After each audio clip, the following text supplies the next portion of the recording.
самом сердце сибирской тайги, где даже охотники редко рискуют появляться, вертолет лесоохраны пролетал над древними кедровниками. Пилот замечает на снегу четкие полосы, не следы животных, а странные прямые линии. Они резко выделяются на белоснежном покрове, уходя далеко в чащу. Решив проверить, инспекторы совершают маневр и садятся неподалеку. Воздух здесь настолько чист, что даже шепот слышен на сотни футов. Турбинные лопасти затихают, и первым делом вся команда замечает на деревьях следы топора. Кора срезана, сучья аккуратно сложены у пня. Недоумение растет, когда буквально в 50 ярдах от посадочной площадки они обнаруживают крупную кучу золы, а в центре угли еще теплы. Явно костер разожгли совсем недавно. Рядом валяется самодельный черпак, вырезанный из березы, а чуть дальше — остатки консервных банок, поржавевших, будто пролежали тут долгие зимы, но все же не рассыпались в прах. Вокруг ни следа техники, ни следов от лыж или снегохода, только старые вязкие отпечатки лап какого-то крупного зверя и четкие человеческие следы, вперемешку, как будто человек и волк ходили здесь бок о бок. Чем дальше исследователи двигаются по едва заметной тропе, тем сильнее ощущают, что рядом кто-то есть. Вдруг один из них поднимает голову и замечает на елке небольшой кусок яркой ткани, прикрученный к ветке проволокой. Это явно не остатки туристического снаряжения. Судя по всему, кто-то специально оставил этот кусочек, чтобы его можно было заметить издалека. Рядом на снегу странные символы, выложенные из веточек. Крест, стрелка, круг. Через 20 ярдов лес становится гуще, но здесь явно кто-то чистил проход. Ветки аккуратно обрублены, а бурелом сложен в низкий чистокол. Местность пугает полной тишиной, лишь редкие трески дерева разбавляют напряжение. Пара шагов, и прямо на стволе огромной сосны они видят нацарапанные буквы. Необычный шрифт, как будто кто-то выводил их долго и старательно. «Я здесь?» Ни подписи, ни даты, только эти два слова, глубоко врезанные в кору. Лесоохрана останавливается, внимательно всматривается в густую стену деревьев впереди. В этот момент один из инспекторов подает знак остальным пригнуться. Между стволов мелькает тень. Секунды спустя где-то в чаще слышится глухой стук, будто кто-то бьет палкой по бревну, возможно, пытаясь отпугнуть незваных гостей. Внезапно внимание привлекает еще одна находка. В тени огромного валуна лежит грубо сколоченная ловушка, примитивная, но явно рабочая. Проволока натянута между двумя палками, а прямо под ней следы, похожие на маленькие человеческие отпечатки, словно здесь кто-то часто ходит босиком. Чуть дальше в снегу виднеется темное пятно, похоже на засохшую кровь от небольшой дичи. Исследователи ощущают, они не одни. Кто-то скрывается, наблюдает, возможно, оценивает, стоит ли выходить навстречу или затаиться глубже в зарослях. Один из лесников неожиданно замечает груду из коры и мха, аккуратно уложенную у подножия дерева. В ней спрятано нечто похожее на дневник. Листки пожелтели, обложка вся в пятнах, но внутри аккуратный почерк. Несколько коротких фраз. «Мороз, нет хлеба. Сегодня слышал волков. Жду весны». Эти слова заставляют группу двигаться дальше, шаг за шагом прокладывая путь по слегка заметной тропе, окруженной тысячами немых свидетелей, вековыми деревьями. Так неожиданно для себя лесоохрана обнаруживает признаки жизни там, где по всем законам природы быть ее не должно. Времени на раздумья нет, ведь впереди, судя по всему, начинается самое необычное. Шепот ветра, свежие следы, затертые символы на снегу — все указывает на то, что этот лес хранит куда больше секретов, чем можно представить. Вот только кто живет здесь один, что привело его в эти края, и почему до сих пор никто не заметил его присутствия? Оказывается, самое захватывающее только начинается, ведь реальная борьба за выживание в этой дикой глуши все еще впереди. В тот момент, когда инспекторы двигаются вперед, с каждым шагом реальность становится все невероятней. Одинокий человек здесь, среди плотного переплетения вековых стволов, сурового холода и постоянной угрозы со стороны лесных хищников. Тайга не прощает ни малейших ошибок, а любой грех против лесных законов может обернуться гибелью. Тем не менее, тот, кто оставил следы, жив. Следы на снегу ведут к небольшому навесу. Под толстым слоем еловых лап, мха и бересты скрывается жилище, рукотворная хатка, в которой едва можно выпрямиться во весь рост. Вместо гвоздей — отрезки коры и гибкие березовые ветки, крыша утяжелена камнями, чтобы ветер не сдул зимой ни единой ветки. Внутри удивительный порядок. Вдоль одной стены аккуратно расставлены жестяные банки, банки от сгущенки, тушенки, редкие следы цивилизации в этом море дикой природы. У противоположной стены чурбаки, сложенные для сидения. В центре ямка для костра, над которой закреплена ржавая проволока, на ней жарят пищу, греют воду в самодельном котелке. На стенах нож, топор, деревянная ложка, вырезанная из цельного куска древесины. На потолке пучки высушенных грибов, связки сушеных ягод, сушеное мясо неизвестного зверя. Питание – самая большая проблема в этих местах. Судя по дневнику и обрывкам писем, человек питается тем, что может добыть, ловит рыбу в близком ручье с помощью самодельных ловушек из прута и лески, расставляет капканы на белок и зайцев, но не брезгует и кореньями, и диким луком. Иногда в дневнике появляются отметки. Сегодня поймал 2 рыбины, 1 белка в западне. Запасы пополняет нечасто, часто пишет про голодные дни и про то, как приходится жевать кору и ягоды не для сытости, а чтобы хоть немного приглушить голод. Зимой здесь вьюга не прекращается неделями. В такие дни он роет в снегу норы на пару футов глубиной, именно там под двойным слоем мха удается сохранить тепло. Если топливо кончается, приходится искать сухие ветки даже ночью на ощупь, ползая по сугробам. В дневнике неоднократно встречаются записи. Мороз больше 40 ниже нуля, дров нет, руки стынут. Рядом отметки про волков, следы на снегу подтверждают, вокруг жилища постоянно бродят стаи. Однажды он даже описал, как слышал ночью лай и визг, тогда ему пришлось разжигать костер из последней сухой лиственницы у самого порога, чтобы прогнать хищников. Но самый опасный враг здесь не звери, а одиночество и холод.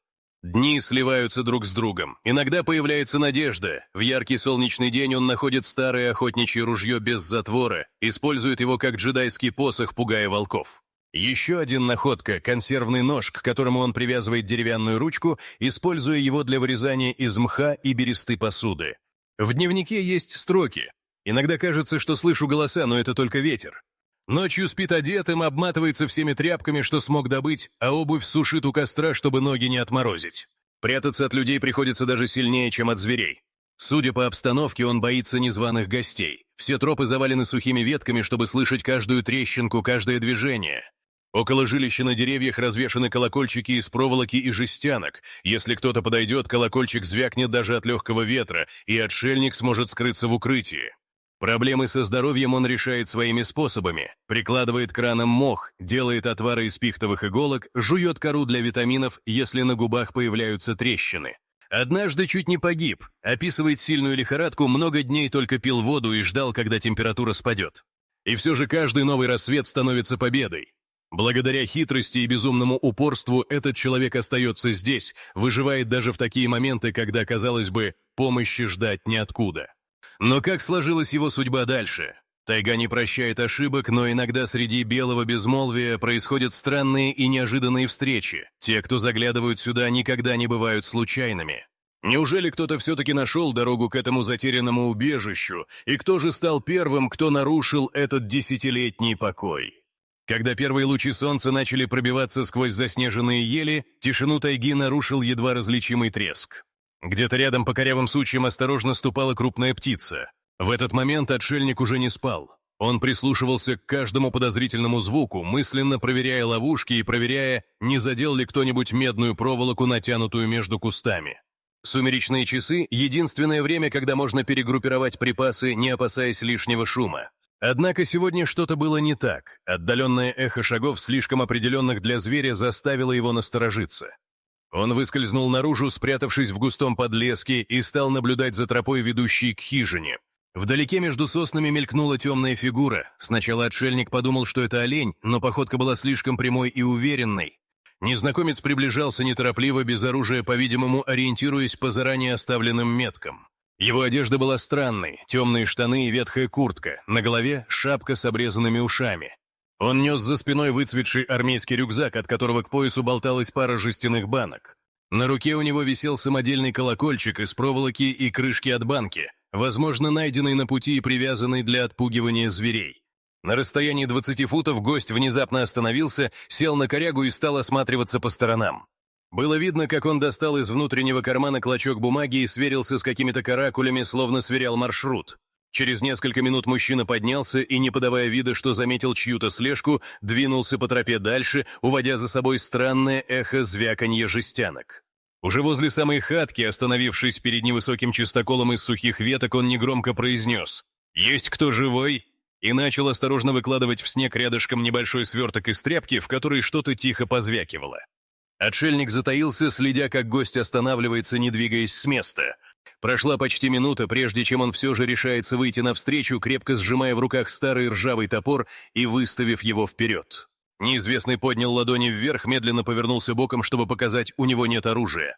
Он заговорил на почти забытом, но до боли знакомом наречии, не свойственном здешним охотникам, но сразу узнаваемом для уха того, кто долгие годы не слышал человеческой речи.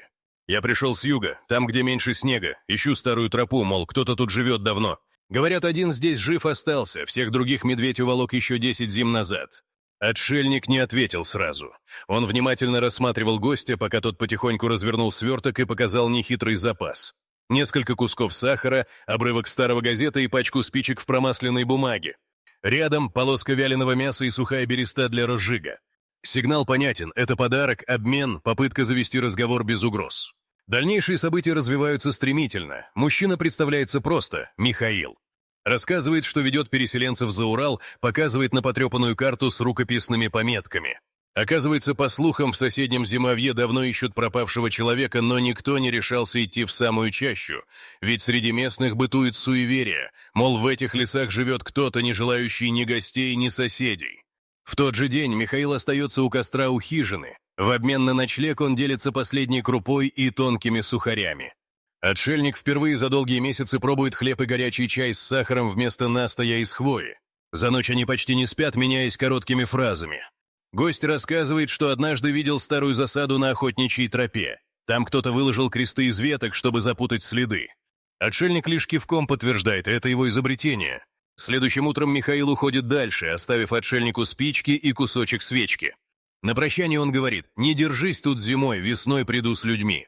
Принесу хлеб и новости». Стоит ему исчезнуть за деревьями, как на тропе появляются новые следы. Через несколько дней к жилищу подходят уже двое: странного вида мужчина с восточными чертами лица и молчаливая женщина в сером платке. У них нет ничего, кроме маленькой охапки щепок и мешочка с солью. Говорят мало, просят разрешения переночевать, а на утро исчезают так же внезапно, как появились. Оставляют на память овечью шерсть и горсть сушеных ягод. Потом, спустя еще несколько недель, к хижине прибредает настоящий охотник, высокий, с рыжей бородой, несет за спиной трофей пойманного соболя. Он рассказывает, что слышал странные рассказы про человека-лес, которого даже волки не трогают.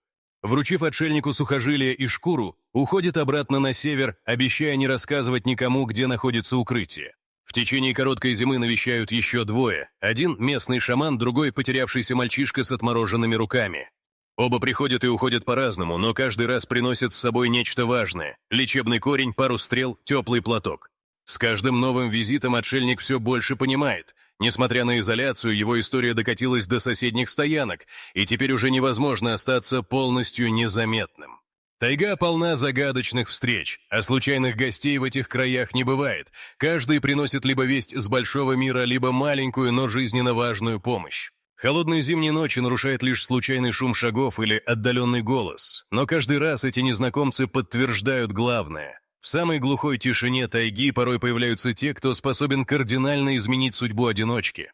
Как именно это произойдет, никто не может предсказать заранее, ведь самая невероятная встреча с незнакомцем окажется лишь началом главных перемен.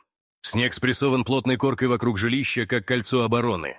Уже несколько дней отшельник почти не выходит из укрытия, чувствует, что невидимые нити судьбы натянуты до предела.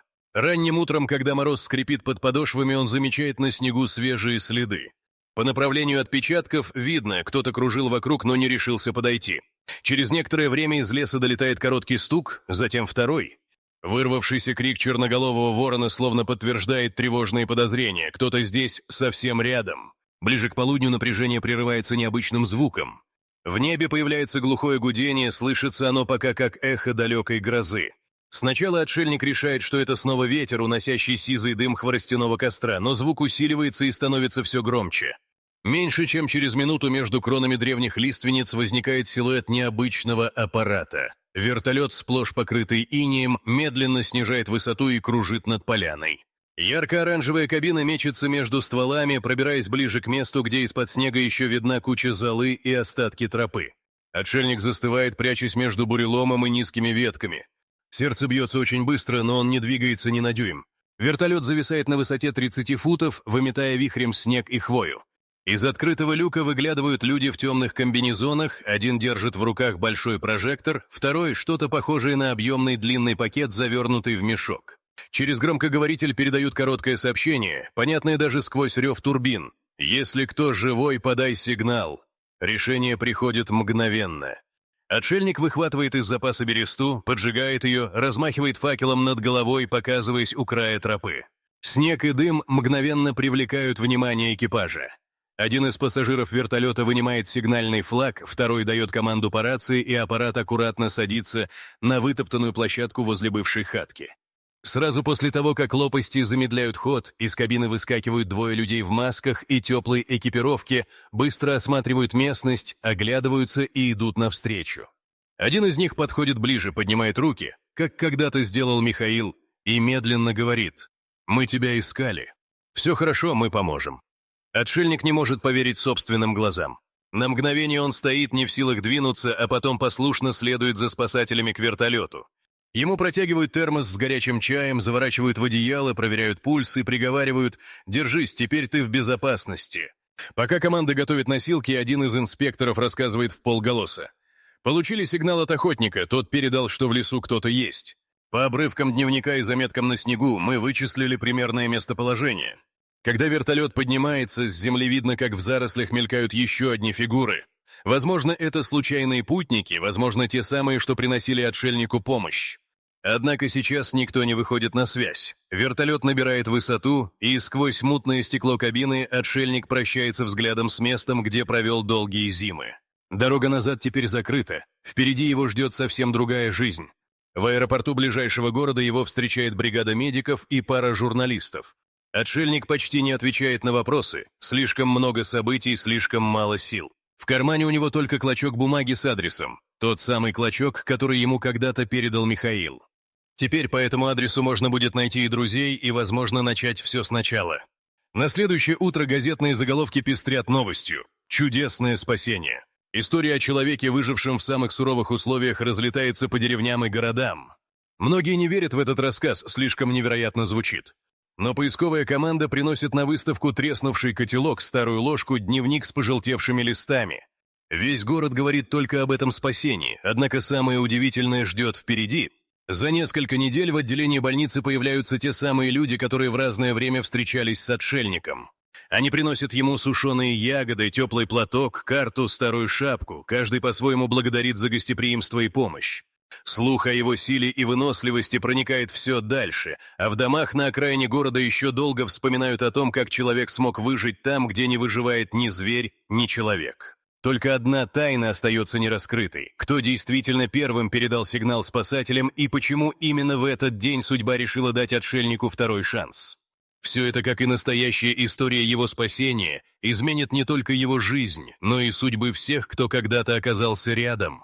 Шум улегся только к вечеру. Привезенного мужчину поместили в отдельный бокс с окном на городскую улицу. Врачи осмотрели его руки и ноги, зафиксировали пару обморожений, обработали раны, дали теплую гречневую кашу и крепкий чай с сахаром. Медсестры разговорились между собой. Никто не мог вспомнить, чтобы кто-то выжил в тайге столько зим подряд, питаясь только тем, что мог добыть собственными руками. Пока он спал, врачи звонили в разные ведомства, пытаясь узнать, кто же передал координаты. Номер, с которого звонил охотник по кличке Рыжий, оказался нерабочим. Поисковая группа Михаила тоже не вернулась в поселок. Врачи тщательно переписали все записи из принесенного дневника, отмечая странные даты, обрывки имен и символов, схематично набросанных на полях. Специалисты по поисково-спасательным операциям сопоставили траекторию полета вертолета, анализировали пересекающиеся следы от лыж, следы костров, маршруты, по которым передвигались случайные путники. Пока в городе кипела суета, возле больницы стали появляться другие, бывшие охотники, кто слышал о «Человеке-лес», пара стариков из соседних сел, ходоки которых за прошедшие месяцы приютила зимняя хижина отшельника. Михаил появился первым. Он молча постоял у входа, потом зашел, крепко пожал руку, оставил на столе свою потрепанную карту, по которой шел сквозь леса, и ушел обратно на юг. За ним в палату зашла женщина в серой шали, та самая, что однажды делила с ним кусочек соли и ночлег. Молча передала мешочек сушеной черники, приложила к губам указательный палец, значит молчать, а не рассказывать ничего лишнего журналистам. Следом за женщиной явился охотник с рыжей бородой, принес вязанку беличьего меха и несколько костяных крючков. Особенное внимание медиков привлек мальчишка со следами недавних обморожений на руках. Он быстро стал помогать персоналу, приносил воду и еду, всегда держался рядом, будто искал защиту. Никто не расспрашивал его вслух о прошлом, но на второй день после визита он положил под подушку отшельника сверток с высушенными травами и короткую записку «Спасибо за спасение». Пока в палате сменялись лица, за городом в местном управлении лесоохраны допрашивали пилота, что первым заметил на снегу полосы. Я не поверил глаза. Там настоящий лабиринт из знаков, кресты из веток, все указывало, что кто-то специально вызывал внимание. А потом-то полосы дыма, едва различимые, как бы подсказка сверху. Я вызвал ребят, но подумал, неужели кто-то может выжить зимой в этих местах? Поиски длились почти 3 суток, пока сигнал не подтвердил Михаил, а координаты не совпали с его картой. Когда силы немного вернулись, отшельника вызвали в маленький кабинет к инспекторам. Показали фотографии разложенных на снегу символов, попросили объяснить, что означают круги и стрелки. Он медленно кивнул, попросил бумагу и карандаш, начертил схему своих маршрутов, описал приметы, по которым находил дорогу домой, и разъяснил, как отмечал дни и месяцы зарубками на дереве, чтобы не потеряться во времени. Интерес к спасенному был огромный. Газеты публиковали статьи одну за другой. В местный музей принесли не только его дневник, но и ржавый консервный нож, деревянную ложку, обломки ловушек для белок и шапку с дырками от костра. Школьники приходили с экскурсиями, разглядывали карту Михаила и пересказывали друзьям истории про страшные ночи у костра и про то, как человек и волк ходили по одним тропам. Жизнь бывшего отшельника начала меняться стремительно. Он получил предложение работать в лесничестве, показывать, как правильно выживать в лесу, помогать искать пропавших и обучать подростков основам жизни среди дикой природы. В первый же весенний день врачи выписали его из больницы, и он перебрался в рабочий поселок, где на одной улице с ним поселился мальчишка с обмороженными руками. Вместе они часто уходили в лес, показывая другим, как искать грибы, строить укрытия, разводить костер даже в дождливую погоду. Потом, через несколько месяцев, к нему наведался тот самый шаман, что когда-то принес корень и стрелы. Вместе они долго сидели на лавке у дома, пили крепкий чай и вспоминали ту зиму, когда судьба могла бы сложиться совсем иначе. Михаил наведывался дважды, приносил свежие газеты, рассказывал о новых переселенцах, а однажды просто сидел на крыльце, разглядывая звезды. Эта история быстро стала легендой. Но даже спустя годы никто так и не узнал, кто первым передал точные координаты спасателям. То ли это был Михаил, то ли охотник, то ли кто-то из ночных гостей. Одно осталось неизменным. Цепочка случайных встреч и взаимной помощи вырвала человека из смертельного одиночества, дала ему новый дом, а всем, кто хоть раз встречался с ним в тайге, возможность спасти еще не одну человеческую жизнь.